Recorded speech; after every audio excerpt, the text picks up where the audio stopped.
I am. Oh, thank you. Oh, do we share it? That's cool. You want us to Fucking champion now. What's wrong with you? Sparkling. Oh, no. What were we saying? I thought you were over for winning the titles, but that's just done it for me. Lovely, jubbly. So we'll go with Kenny McIntosh. Kenny, let's go. One question and a follow-up. Yeah, sure. Hi, Kenny. Hello. First of all, white trousers. It's something I'll never attain, but it's good for you. You guys tonight had this match, and I think it's safe to say that a lot of kind of smart wrestling fans in inverted commas thought, well, these are WWE UK guys, they're not going to win NXT tag team titles, and the roof was blown off the place. Everybody's talking about it. It's all over social media. You guys have been with this brand right from the beginning. Is this like a vindication moment for you that not just are you here in a prime part of WWE UK, but you're now the NXT tag team champions? Well, it just shows that we're not just a part of the WWE UK or NXT UK, as it's known now. We are a part of the WWE as a whole. There is no like backed into corners. It's NXT, and we've just proved like we can branch between. Yeah, I think It's right. Like NXT UK, launching that brand just means everything. Do you know what I mean? Like having the opportunity to do it here, having the opportunity to do it in a venue that WWE haven't been in God knows how many years. And like we were talking about it today, when we were like a year ago, or last year rather, we stood in the middle of the ring and confetti came down when he was the inaugural United Kingdom champion, right? And that was the most emotional night of my life, let alone his. And then you fast forward a year and a bit, and then we stood in the middle of the Royal Albert Hall as NXT champion, the tag team champions. You know what I mean? So there you go. That's NXT UK. Let's do this.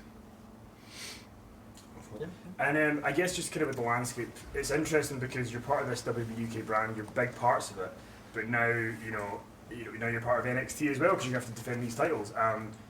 What are your hopes? What are your hopes for being part of both and just kind of like for the future in WWE?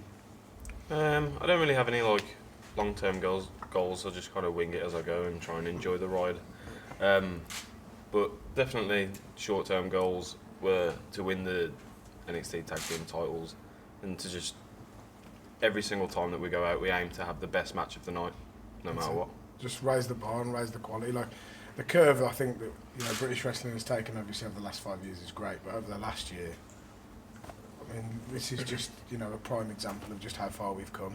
Do you know what I mean? And as far as branching it goes, like that's the whole point. We never got you never get into this to just have a cool time. That's winning titles is what it's all about. Getting paid more money and supporting your family and making a living and making a career out of wrestling is what we always wanted to do. And winning titles and moments like this, that's what it's all about. So whether it's here, or it's at Full Sail, or it's a takeover, just bring it on. Let's go. With the slate of upcoming UK shows, what are you two looking forward to most? With the what, sorry? With the upcoming UK shows, NXT UK shows, what are you guys looking forward to most out of those shows? The challenge. Who's next? Because if we've got these, then someone's going to have to come and give us a hell of a run for their money. Yeah, I'm looking forward to seeing who's actually got that star quality to come and step up to our level that we've built. You know what I mean? I honestly feel like the NXT UK, whatever it is, has been built on people like myself and Trent and Pete. You know what I mean?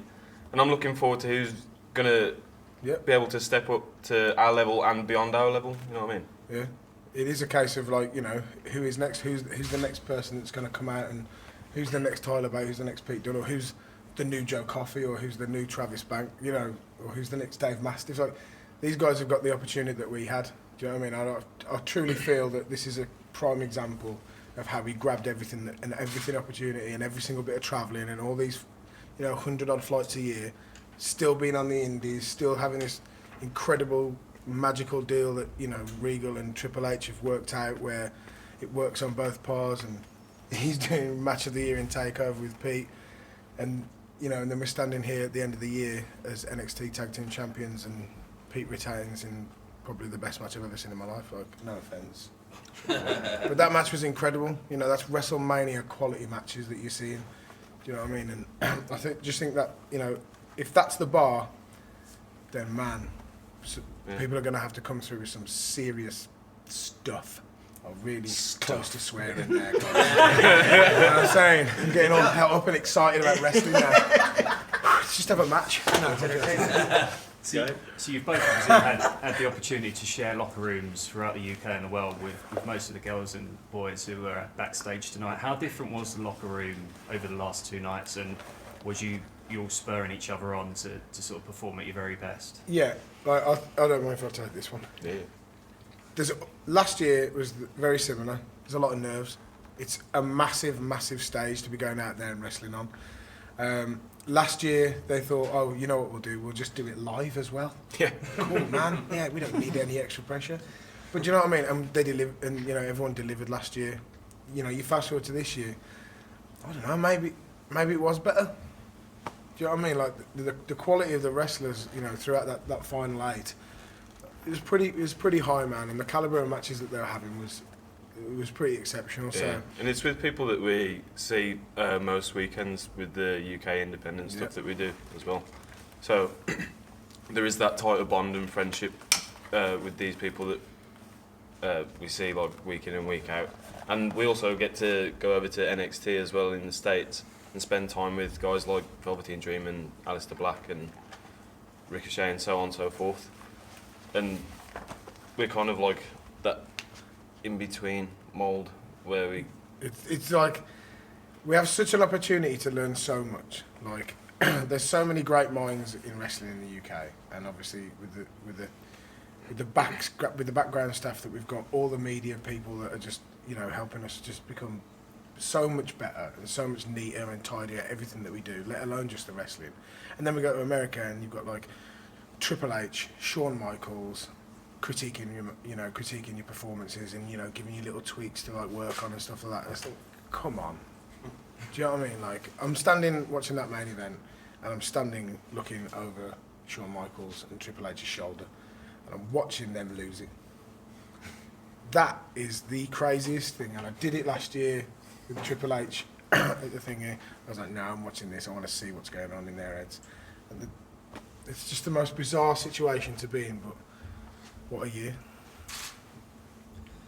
Yeah, so obviously you said earlier about having match of the night is the goal, and I think a lot of fans would agree that tonight the tag title change was match of the night. Talk to me, I want to know about, you know, as far as your career goes, like the crescendo as you went to the finish. What was that moment like when you finally won and the crowd went crazy? Like, is that right up there, Royal Albert Hall tonight, as a career moment? Absolutely. I mean, for me, it's obviously far and above. Do you know what I mean? Like, we've travelled the world. You know, we said this earlier. We've travelled the world and won, you know, tag titles all over the world in America and I don't even know what the countries. Maybe some others. And like, but numerous tag team championships. Do you know what I mean? And we've had the best time doing it. Obviously, do you know what I mean? Because that's the whole point of it, isn't it? You've got to enjoy your life, whatever you do.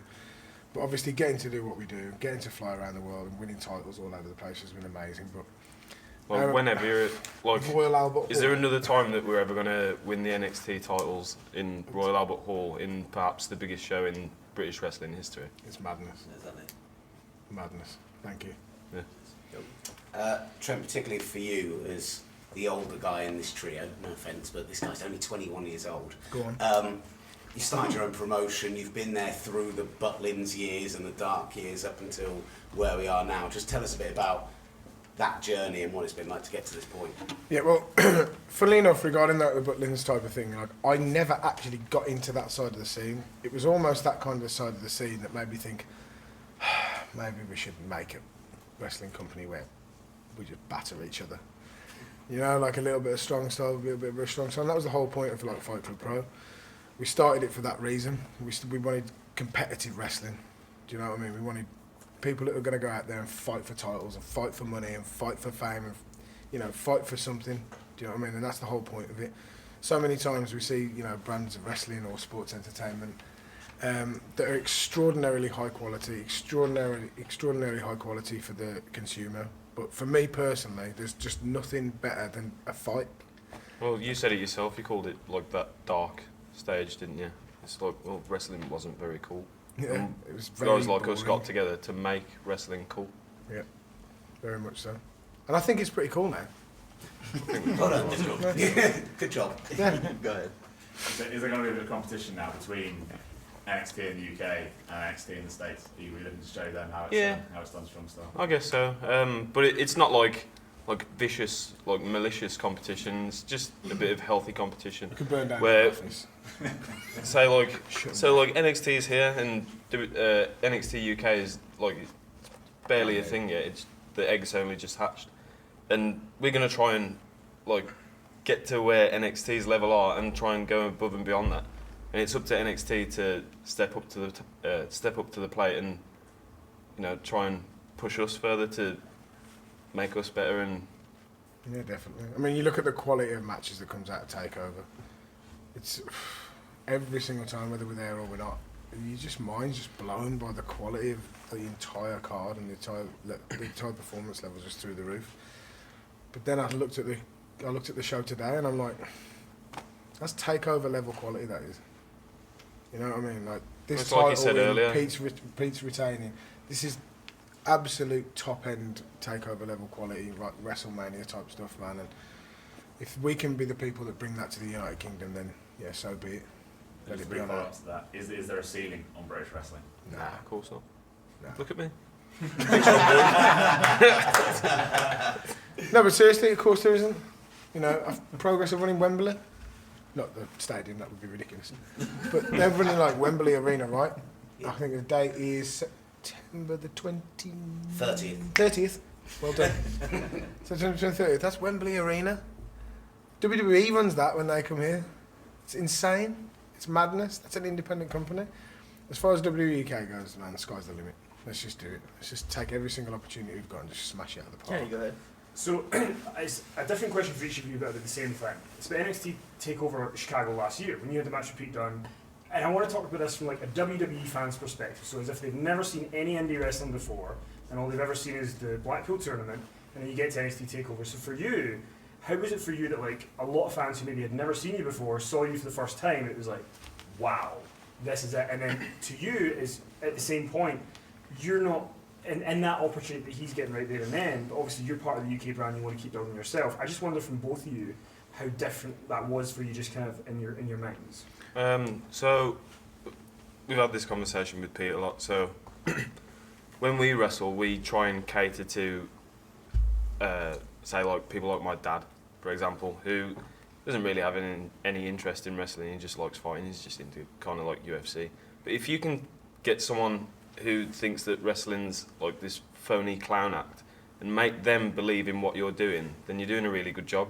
Yep. And that's kind of like how I try and approach what I do, is to try and like bring new fans in. Like I said earlier, I want to make wrestling cool. I want to make it like a mainstream sort of thing. I want like your normal everyday working class man to watch wrestling and think it's cool and like it. Like it was back in the World of Sport days when everybody watched wrestling. Everybody would go to wherever it was, town hall, and really believe everything that they were seeing. You know what I mean? And to kind of jump on that, like with Johnny Saint as like the general manager, that's a strong part of the heritage of how we wrestle. Specifically Pete, and specifically Tyler. There's a lot of nuances, from that era that they utilise. Do you know what I mean? And like having him involved in it, like he knows every single wrestling move or hold that's ever been done, and the ones that are in his head that he doesn't want to tell anyone yet, but he's still like 71, so he's keeping them to himself. Like, so just having him involved and having those throwbacks to that, like we sat there yesterday in the bar just like watching old Johnny Saint videos, and we're like, we've got to post these online so that the casual fan knows that this is the best wrestler like of the last 30 years in this country. Like, he was incredible, but at the end of the day, we've got an incredible group of people behind us, from the top all the way down to the referees, the ring crew put in an incredible shift, and you guys don't get to see that. Do you know what I mean? You go in there now and there's geezers sweating their cobs off. We're setting this up at 4 o'clock yesterday morning. So from the bottom to the top, man, NXT UK is just, it's an incredible place to be, man. Take one last one from Wellwood. Just on the, I promise it's the last one. Just, we were talking about the rivalry between NXT and NXT UK, but I specifically want to ask about the guys you faced tonight. You're there with the belts. They still say Undisputed Era on them, and they are... Not for long. Quite, but they've been like the most over guys in NXT for the last year or so. What was it like working with Carl, with Roderick, but also with Adam yesterday, and working with them over the last few months to get to this point? I met Carl O'Reilly first in 2010, and we wrestled in 2010, and he was obviously very young, and I was a lot older than him, but a lot younger than I am now, and a lot fatter, and a lot worse. And then 8 years on, to be standing across the ring from him in the Royal Albert Hall, challenging for the NXT Tag Team Championships is just crazy level. There's no way you could ever think, hey, imagine if 8 years we wrestled at the Royal Albert Hall and we beat you. Come on, man. WWE it's a titles. joke. And Adam Cole exactly the same. Like, I stayed in his house when I did my first tour of America. And I say tour, I did one match. I was there for 2 weeks, couldn't get booked. Did one match, and it was officially the worst match of the year.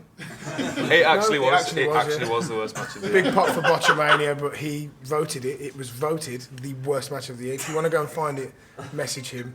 Because I'm pretty sure Mick Foley introduces the segment. So yeah, you can go and see that if you want. But that's a sign of how things have come, man. Like, it's come full circle.